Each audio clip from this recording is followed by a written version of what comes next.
오늘은 제가 성경의 인물 속에 나오는 그런 여러 10명의 그 대표적인 사람들의 기도를 좀 제가 이렇게 수요일 설교할 때마다 좀 했으면 좋겠는데, 오늘 제가 선택한 사람은 모세입니다. 모세의 기도를 통해서 우리가 조금 배워보기를 원하는데요.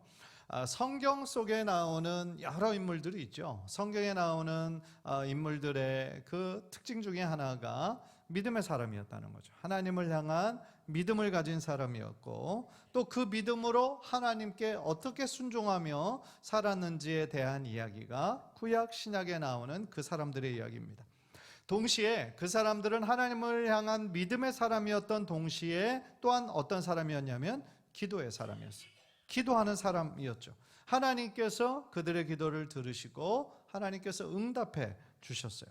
따라서 오늘 우리가 모세의 기도를 한번 좀 배워볼 텐데요. 모세의 기도의 내용을 통해서 우리에게 주시는 말씀, 또 은혜 받고, 또 우리가 드리는 기도의 그 내용과 형식을 좀 모세의 기도를 통해 좀 본을 받고 배우는, 교훈을 얻는 복된 시간이 되셨으면 좋겠습니다.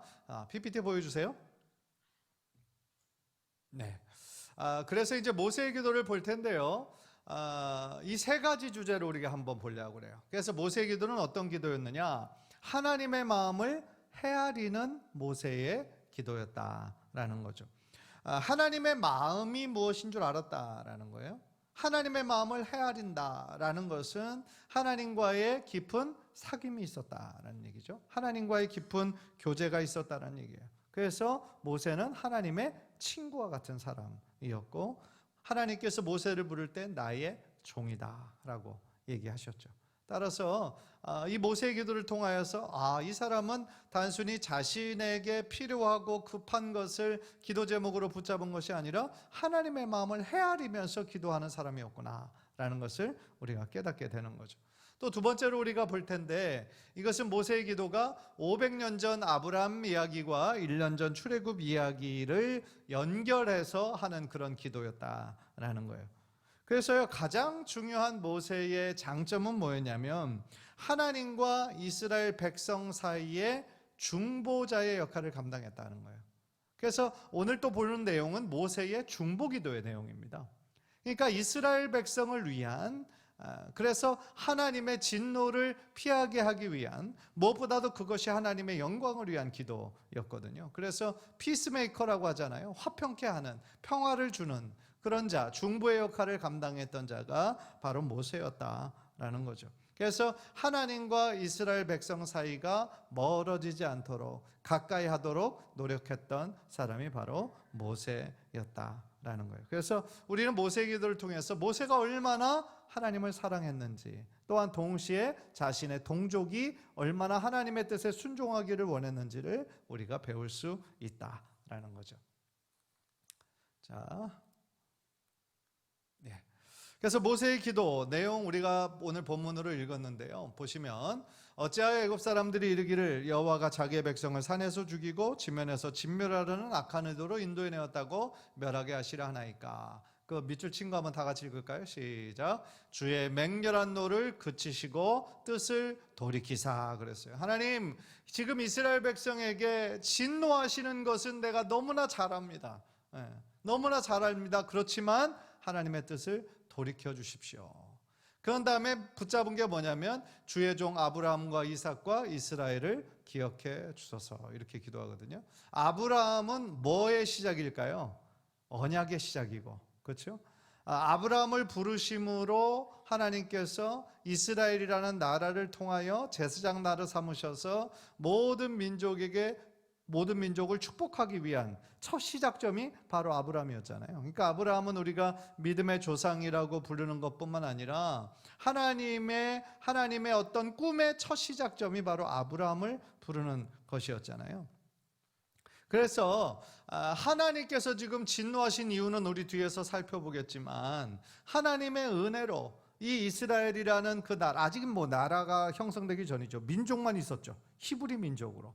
그러니까 제일 처음에는 애굽에 입애굽할 때 그 야곱의 자녀들 70명으로만 구성된 그런 한 가족의 대가족에 불과했는데 몇백 년이 지나면서 그곳에서 성인만 60만 명, 그러니까 전체 아내 자녀들까지 하면 200만 명이나 되는 거대한 민족을 이루죠. 그런데 아직 나라를 이루지는 못했어요. 그래서 거기 애굽의 노예로 있었던 그 신음소리와 그 고난 속에 있었던 소리를 하나님께서 들으시고 이제 출애굽을 시키시잖아요. 그런데 이제 모세가 내 백성을 가게 하라 했던 그 정당성, 내 백성을 가게 하라 했던 이유가 뭐냐면 우리로 하나님을 예배하게 하라 그랬거든요. 그래서 하나님을 예배하는 민족으로, 하나님을 예배하는 나라로 하나님께서 삼으시기를 원하셨던 것이죠. 그래서요, 그런데 출애굽을 하나님의 그 뜻대로 인도하셨는데 중간에 이스라엘 백성이 어떻게 했습니까? 잠깐 그 모세가 시내산에 하나님의 그 계명, 십계명을 받으러 간 사이에 어떤 일이 일어났어요? 금송아지를 만들었어요. 그러니까 모세 그 리더가 잠깐 없는 사이 백성들이 아론에게 무엇을 요구했습니까? 우리를 인도할 신을 만들어 달라 그랬죠. 그때까지 애굽에서 그 이스라엘 백성을 인도해낸 신이 누구예요? 하나님이잖아요. 그런데 하나님의 그 은혜와 능력을 어느 순간에 잊어버리고 틈만 나면 불평하고 불만하고 애굽에 있는 것을 그리워하고 우리가 애굽에 있었을 때가 훨씬 낫다. 이 광야에서 우리를 지금 목말라 죽이게 하려느냐, 먹을 것이 없어서 줄여서 죽게 하겠느냐, 그런 식으로 언제나 불평, 불만, 그리고 애굽으로 다시 돌아가자. 이런 것이 마치 레퍼토리처럼 계속 반복이 됐잖아요.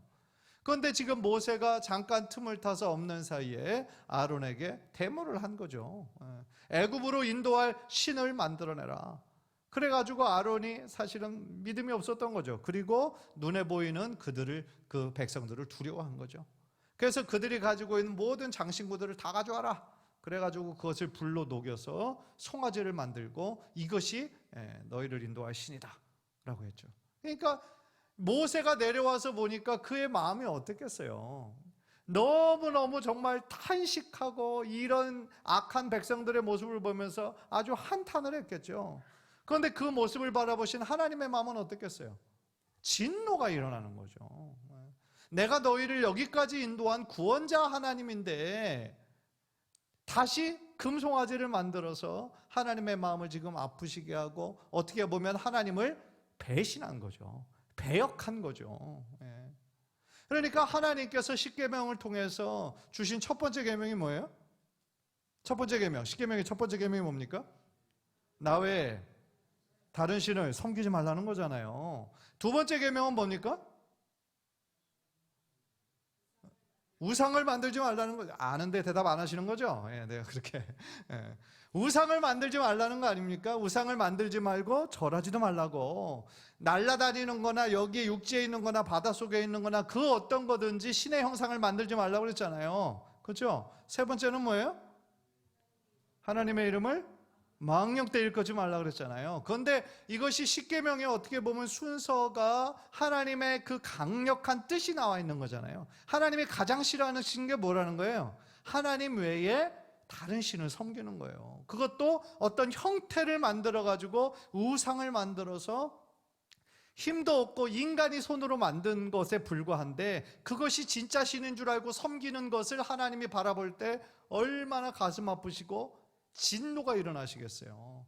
그리고 하나님의 이름을 망령되 일컫지 말라 그랬는데 지금 이 히브리 민족들이 이 모세가 없는 틈을 타서 금송아지를 만들고 그거에 절하고 거기 주변에서 막 뛰놀면서 막 거기에 숭배하는 그런 모습을 볼 때 이 계명들을 다 어긴 거죠. 하나님이 가장 싫어하시는 것만 골라서 지금 하고 있는 거죠. 그러니까 하나님께서 얼마나 화가 나셨는지 노아의 때도 하나님께서 창조하신 것을 후회하셨다고 그랬는데 이때도 하나님께서 이들을 다 광야에서 쓸어버리겠다. 광야에서 다 죽여버리겠다. 그리고 모세 너를 위해서 새로운 민족을 만들어주겠다. 그러셨단 말이에요. 그러니까 하나님이 진노하신 거죠. 그런데 이 모세가 그 상황에서 기도한 내용이 바로 이거다 라는 거예요. 지금 제가 그 상황 역사적인 배경을 말씀드렸고 그래서 가운데 밑줄 나와 있는 거 보니까 주의 맹렬한 노를 그치시고 맹렬한 노라는 게 뭐예요? 바로 지금 진노의 불을 내리셔도 전혀 이상하지 않은 상황이다 라는 거예요. 주의 백성에게 이 화를 내리지 마옵소서. 주의 종 아브라함과 이삭과 이스라엘을 기억하소서. 이렇게 모세가 기도했죠. 그래서 방금 전에도 살펴봤던 것처럼 모세가 이렇게 기도할 수 있었던 것은 하나님 아버지의 뜻을, 하나님 아버지의 마음을 헤아리는 사람이었기 때문에 이것이 가능했다라는 거죠. 그래서요, 이제 좀 구체적으로 이 모세의 기도를 통하여 우리가 배우는 몇 가지를 우리가 한번 좀 살펴보기를 원해요. 그래서 첫 번째, 먼저 기록된 성경 공부하기, 그 다음에는 모세의 현실 대면하기, 그 다음에 성경 묵상 후 모세의 현실 간구하기, 네 번째 응답받기, 다섯 번째 하나님께 영광 돌리기. 이 순서로 조금 구체적으로 한번 나눠 보려고 합니다. 자, 먼저 기록된 성경 공부하기는요, 이 모세가 지난 이스라엘의 역사, 아브라함부터 시작된 그 역사를 모세가 알고 있었다는 얘기예요. 그러니까 이 성경 말씀을 제일 처음부터 어떻게 이 믿음의 역사가 시작이 됐는지 이 모세는 알고 있었다라는 거죠. 모세 오경, 창세기, 출애굽기, 레위기, 민수기, 신명기 누가 썼어요? 모세가 썼죠. 제가 방금 모세 오경이를 그랬잖아요, 그죠?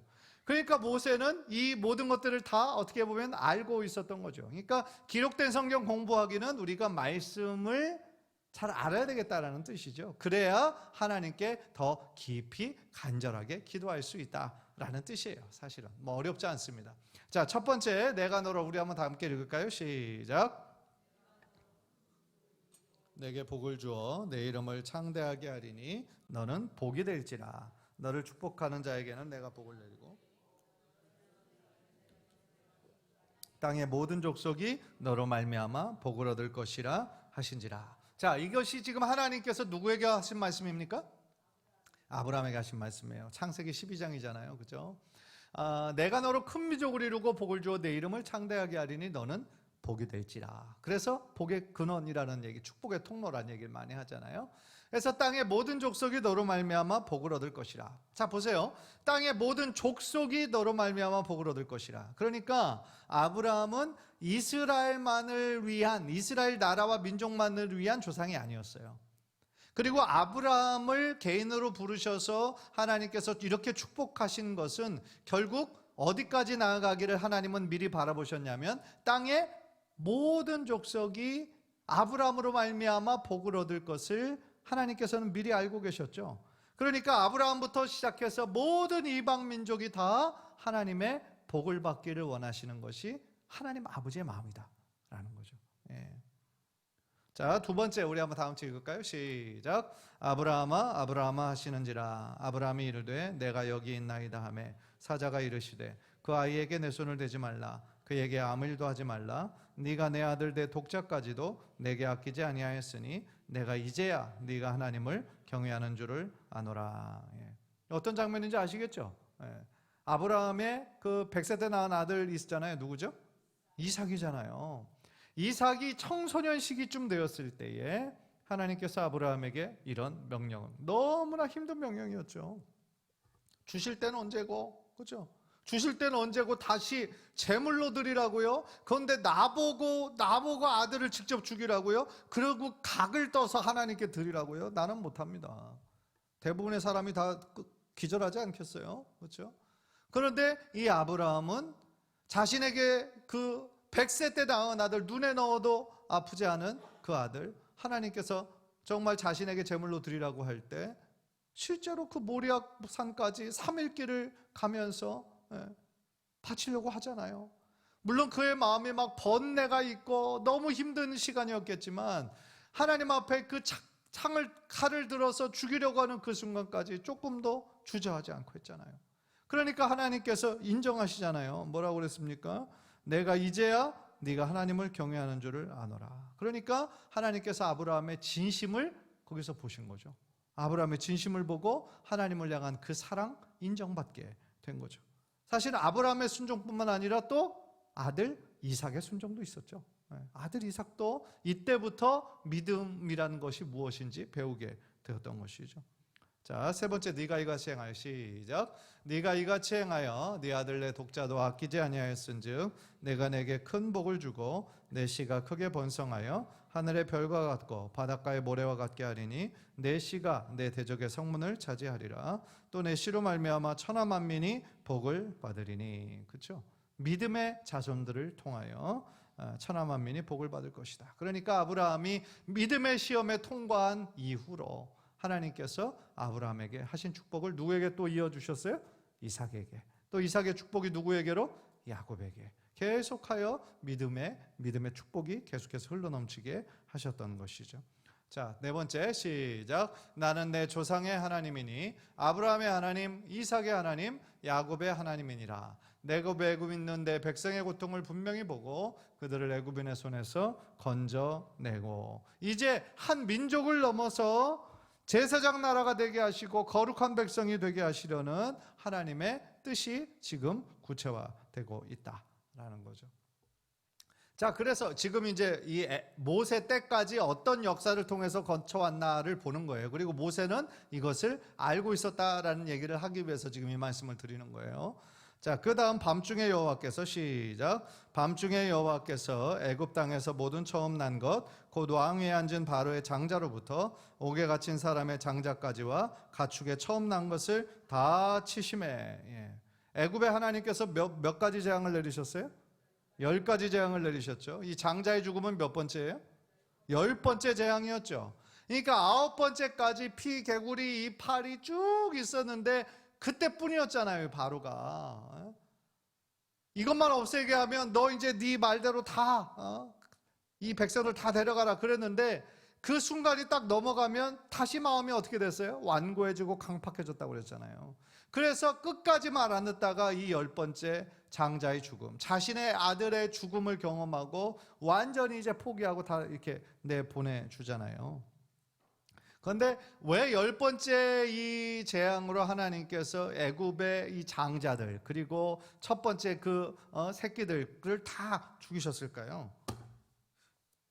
그거는요, 이 애굽이 하나님 앞에 엄청난 죄악을 지은 것이 너무나 많이 있잖아요. 그러니까 예를 들어서 출애굽기가 제일 처음 시작할 때 어떤 끔찍한 죄악을 했냐면 이 히브리 민족이 날마다 강성해졌다 그랬잖아요. 노예 민족인데 이것이 아들을 낳기만 하면 너무 튼튼한 거예요. 너무 튼튼하고 힘도 좋고.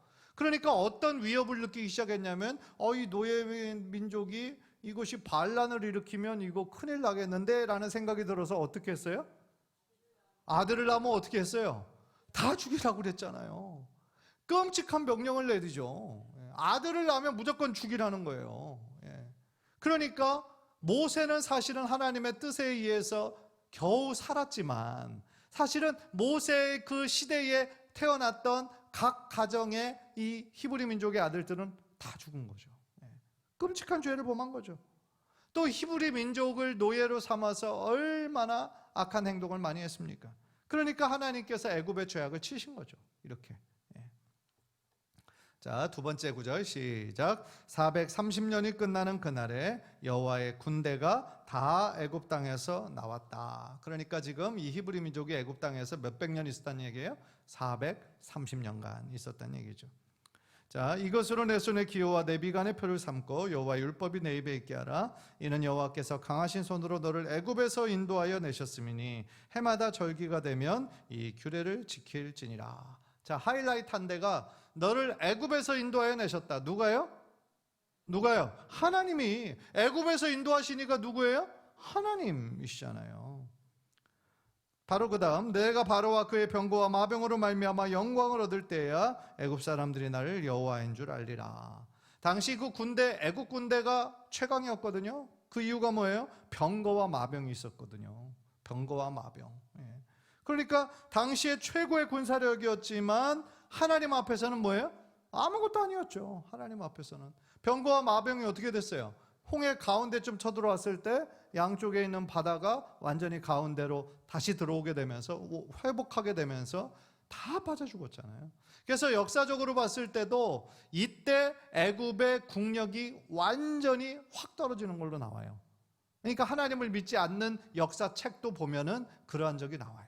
그러니까 애굽이라는 대제국이 자기가 부리던 그 노예가 없어지면서 노동력이 다 빠진 거 아니에요. 그렇죠? 그리고 이 애굽의 군대가 거기에서 몰살된 거 아니에요. 그러면서 국력이 완전히 파탄이 지경이 되고 마는 거죠. 자, 마지막 구절 시작. 내가 애굽 사람에게 어떻게 행하였음과 내가 어떻게 독수리 날개로 너희를 입어 내게로 인도하였음을 너희가 보았느니라. 세계가 다 내게 속하였나니. 이게 제일 중요한 구절이에요. 세계가 다 내게 속하였나니. 그러니까 세계를 주인 되셔서 지금 통치하시는 분이 누구시다? 하나님이시다. 너희가 내 말을 질듣고 내 언약을 지키면 너희는 모든 민족 중에서 내 소유가 되겠고 너희가 내게 대하여 무슨 나라? 제사장 나라가 되며 거룩한 백성이 되리라. 그래서 이스라엘 백성을 하나의 뭘로 삼으신 거냐면 샘플로 삼으신 거예요. 샘플로. 왜요? 모든 나라의 본이 되라고. 모든 나라가 지금 이스라엘처럼 하나님의 말씀에 순종하고 복종해서 하나님의 복을 받는 나라 되게 하시려고 제사장 나라 거룩한 백성으로 이스라엘 백성을 사용을 하셨던 것이죠. 자, 첫 번째가 그래서 뭐였냐면 기록된 말씀, 그죠? 기록된 성경을 공부하기. 이 얘기는 뭐냐면 지금까지의 우리가 이 구원사, 우리가 구원받기 이전까지 성경에 어떤 이야기들이 있었는지, 역사가 있었는지 우리가 알면 우리들의 신앙생활과 기도에 훨씬 도움이 된다는 거예요? 안 된다는 거예요? 된다는 거죠. 그런 의미에서 우리가 성경을 열심히 읽고 가까이 해야 한다라는 거죠. 우리들의 믿음도 커질 뿐만 아니라 우리의 기도도 더욱더 깊어질 수 있는 거니까.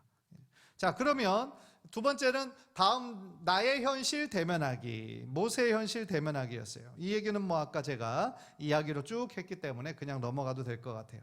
시내산 중턱에서 금송아지를 제적합니다. 그리고 하나님이 진멸을 결정하시죠. 하나님이 이렇게까지 진노하신 이유는 아까도 말씀드렸죠. 6월절 어린 양의 피로, 그죠? 6월절 어린 양의 피로 이스라엘 백성을 구원해내셨잖아요. 그렇죠? 그런데 하나님을 어떻게 한 거예요? 외면하고 배역하고 금송아지 우상을 만들었기 때문이다. 이것이 현실이었죠. 지금 모세가 직면하고 있는 현실이었어요. 그래서 세 번째는 이 성경을 묵상 후 그 모세의 현실을 간구하는 거예요. 그래서 하나님이 진멸하시기로 결정을 하셨는데 지금 이 모세가 하나님의 뜻을 돌이키소서 이렇게 기도하는 거예요. 그런데 이 두 가지 이유가 있다는 거예요. 첫 번째, 한번 다 같이 읽어볼까요? 시작. 애굽 사람들이 하나님에 대한 오해가 커지는 것을 막아주소서. 자, 32장 12절 보면 애굽 사람들이 이르기를 여호와가 자기의 백성을 산에서 죽이고 지면에서 진멸하려는 악한 의도로 인도해내었다고 말하게 하시라나이까 주의 맹렬한 노를 그치시고 뜻을 돌이키사 주의 백성에게 이 화를 내리지 마옵소서. 그러니까 이 애굽 사람들뿐만 아니라 주변의 모든 민족들이 히브리 민족 또 그들의 신 하나님 야훼 하나님이라는 이 신이 있는데 정말 우습게도 애굽에서 인도하여 내다가 광야에서 다 죽이더라. 그러면 이게 무슨 하나님에 대한 하나님을 두려워하는, 어떻게 보면 하나님에 대한 어떤 오해가 생기는 일 아니겠습니까? 더 나아가 하나님의 영광을 가리우는 일 아니겠습니까? 지금 모세가 중요하게 생각했던 게 뭐냐면 하나님의 영광이 가려우게 된다 이 얘기인 거죠. 하나님은 하나님의 사랑의 의도로 선한 의도로 이들을 샘플로 삼아 모든 민족에게 축복하시기 위해서 이들을 하나님 예배하는 나라로 삼으시기 위해서 애굽의 그 대제국의 압자에 있던 이 히브리 민족을 구원해 내셨는데 이들이 지금 하나님 앞에 배역한 그 범죄를 이 진노를 내리셔서 다 죽여버리시면 하나님은 어떻게 됩니까? 하나님은 변덕스러운 하나님이요 진노의 하나님이요 하나님의 영광이 너무나 가리우게 되는 일 아닙니까? 그렇게 지금 호소를 하는 거죠. 그리고 두 번째로는 아브라함, 이삭, 야곱을 기억하소서. 무슨 얘기냐면 아브라함에게 하셨던 그 약속, 그 언약을 기억해 주십시오. 아브라함을 통하여 아브라함의 자손들이 정말 하늘의 별처럼 많게 하시겠다고 말씀하지 않으셨습니까? 그리고 그 땅을 너희의 자손에게 주어 영원한 기업이 되게 하겠다 말씀하지 않으셨습니까? 그러니까 아브라함과 이삭의 그 모리아 산에서의 그 순종, 그 하나님을 향한 절대 충성, 절대 헌신, 하나님 아시지 않습니까? 그러니까 하나님께 아브라함이라는 인물은 얼마나 하나님의 친구 같은 사람이요, 이름을 듣기만 해도 사랑스러운 사람 아니겠어요? 그러니까 아브라함에게 하셨던 언약, 이삭에게 하셨던 언약, 약속을 하나님 기억해 주십시오, 이렇게 호소를 한 거죠. 자, 그리고 이제 그 현실적인 것으로 이 현실을 간구했다면 이제 응답받는 거예요. 그래서 하나님께서 모세의 기도를 들으시고 어떻게 하셨어요? 모세의 기도를 응답하셨어요. 그래서 이스라엘 백성의 죄를 용서해 주셨어요. 하나님이 뜻을 돌이키셨어요. 그 기적과 같은 이야기 아닙니까? 그래서 여호와께서 뜻을 돌이키사 말씀하신 화를 그 백성에게 내리지 아니하시니라 라고 말씀을 하는 거죠.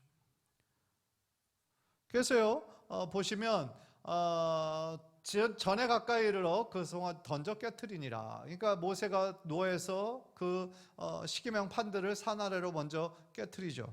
그리고 두 번째 보면 모세가 여호와께로 다시 나아가 여짜오되 슬프도소이다. 이 백성이 자기들을 위하여 금신을 만들었사오니 큰 죄를 범하였나이다. 그러나 이제 그들의 죄를 사하시옵소서. 그렇지 아니하시면 원하건대 주께서 기록한 책에서 내 이름을 지워버려 주옵소서.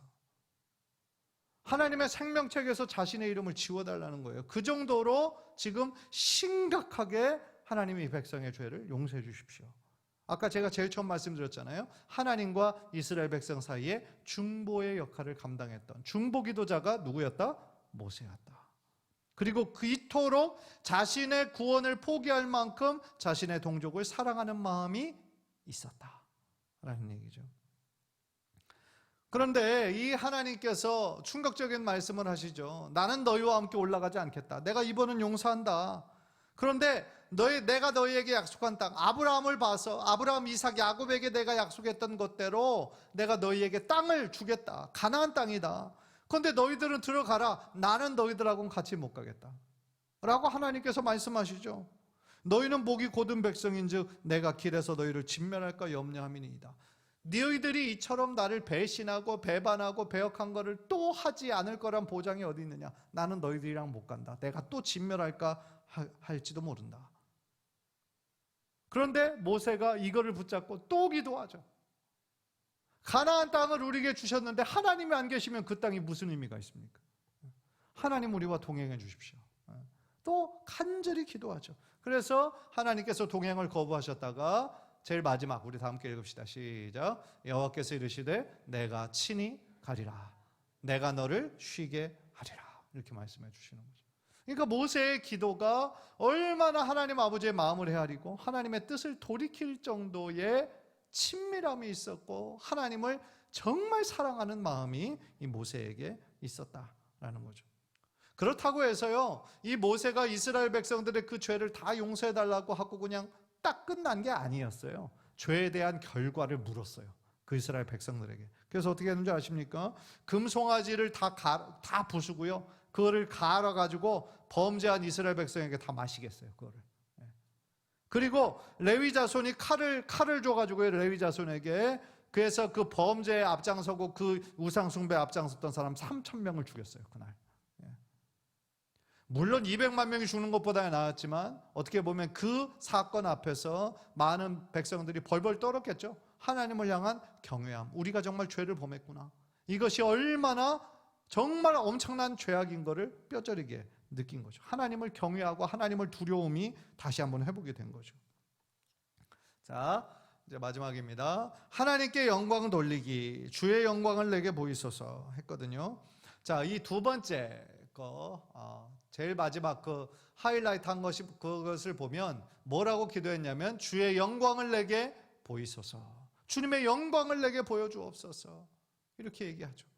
그래서 여호와께서 모세에게 이르시되 너는 돌판 둘을 첨과 같이 만들라. 네가 깨트린 처음 판에 있던 말을 내가 그 판에 쓰겠다. 그러니까 무슨 얘기예요? 하나님의 은혜와 긍휼로 다시 새롭게 시작할 수 있도록 허락을 받은 것이죠. 그러니까 모세가요 이토록 하나님 앞에 간절히 기도한 것은 결국 하나님의 영광을 제일 먼저 생각했기 때문이다. 그리고 이 모든 일들을 통하여서 주님의 영광을 내게 보여주옵소서. 주님의 영광을 우리 모든 민족에게 보여주옵소서라고 기도를 한 것이죠. 자, 이제 거의 마지막입니다. 자, 공동체를 위한 지도자의 기도, 모세와 바울의 예가 있는데요. 이 두 가지 내용, 모세의 기도는 우리가 아까 읽었으니까 바울의 기도 우리 한번 다 함께 읽을까요? 시작. 내가 그리스도 안에서 참말을 하고 거짓말을 아니하노라. 나에게 큰 근심이 있는 것과 마음에 그치지 않은 고통이 있는 것을 내 양심이 성령 안에서 나와 더불어 증언하노니 나의 형제 곧 고륙의 친척을 위하여 내 자신이 저주를 받아 그리스도에게서 끊어질지라도 원하는 바로라. 예. 이게요, 어떤 의미냐면 내 자신이 저주를 받아 그리스도에게서 끊어지는 한이 있더라도 내 동족이 하나님 앞으로 돌아온다면, 내 동족이 예수 그리스도를 믿어 하나님 앞에 나온다면 나는 그거를 포기할 수 있다라고 얘기를 한 거예요. 아까 모세도 그랬잖아요. 내 이름을 생명책에서 지워버려 주십시오 라고 그 정도로 자신의 동족들을 사랑하고 자신의 동족이 이스라엘이 하나님 앞에서 제사장 나라로 거룩한 백성으로 온전히 서게 되는 것을 간절한 마음으로 그렇게 중보하며 기도했다라는 거죠. 그러니까 이 둘의 공통점은 뭐예요? 자신의 민족을 위해서 자신이 희생되어도 좋다고 지금 하나님 앞에 기도하고 있다라는 거죠. 그러니까 참 모세나 바울이나 자신의 민족을 너무너무 사랑하고 하나님 앞에 간절히 무릎 꿇는 기도하는 사람이었다라는 것을 우리가 알 수 있다라는 것이죠. 그래서요, 결론을 내면 우리도 모세의 이런 기도를 우리가 살펴보았는데, 모세의 기도처럼 우리도 먼저 성경에 기록되어 있는, 우리가 지난주에도 살펴보았던 것처럼 하나님의 완전한 계시잖아요. 하나님의 그 마음이 담겨져 있는 이 책인데 그 의미를 잘 알도록 하나님의 말씀을 가까이 해야 되겠다. 그게 첫 번째 적용점. 그리고 두 번째 적용점은 하나님의 약속을 붙잡고 기도해야 되겠다. 아브라함과 이삭과 야곱에게 하나님께서 약속하신 것을 반드시 이루시는 것을 모세가 알았기 때문에, 왜냐하면 하나님은 신실하신 분이시잖아요. 그러니까 아브라함과 이삭과 야곱에게 하시던 약속을 반드시 이루실 것을 믿었기 때문에 하나님께서 아브라함에게 하신 언약을 기억하옵소서라고 기도할 수 있었던 거죠. 따라서 우리도 기도할 때 무엇을 붙잡아야 된다? 하나님의 약속을 붙잡고 기도해야 된다. 무엇보다도 나의 이름을 내기 위한 것, 나의 영광을 위한 것이 아니라 오직 누구의 영광이 드러나도록? 하나님의 영광이 드러나도록. 나는 하나님의 영광이 드러나기 위해 쓰임받는 도구가 되도록 그렇게 기도할 때 하나님께서 우리와 같이 작고 연약한 자들을 통해서도, 지혜 없는 우리들을 통하여서도 하나님의 지혜와 능력이 나타나게 하셔서 결과적으로 하나님의 영광이 우리의 삶을 통해 드러나게 되실 줄 믿습니다. 우리가 그 제목을 위해서 열심히 하나님께 기도하고 중보하고, 또한 바울과 모세가 정말 자신의 나라와 민족을 사랑하고 그렇게 하나님 앞에 기도했던 것처럼 우리도 우리 나라와 민족을 위해서, 또 우리 교회를 위해서, 우리 가정, 우리의 영적인 공동체를 위해서 한 마음으로 기도할 때 하나님의 크신 영광과 하나님의 크신 응답을 경험하는 저와 여러분 모두 되시기를 주님의 이름으로 간절히 축원합니다.